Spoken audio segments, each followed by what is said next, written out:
Ma söön iga hommik munaputru ning mul ei ole mitte kunagi seda probleemi, et mul muna jääb panni külge kinni ja ma ei kasuta õli.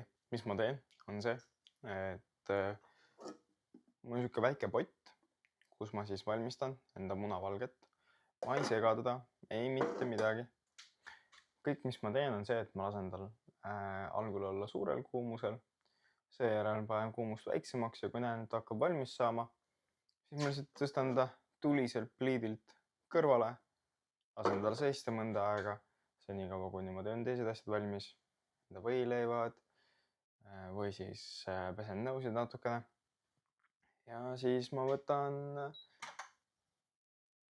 võinoa ja võtan võinoaga sellest potist välja. Pannilabidega, pannilabidas on tavaliselt liiga suur, võinuga on hea väike, sellega on mõnus võtta sealt ära. Ja ma praegu näitan kohe. Natukene lihtsalt vajab kraapimist. Võinuga on selle jaoks täiuslik. Ja pumm. Nii lihtne see ongi.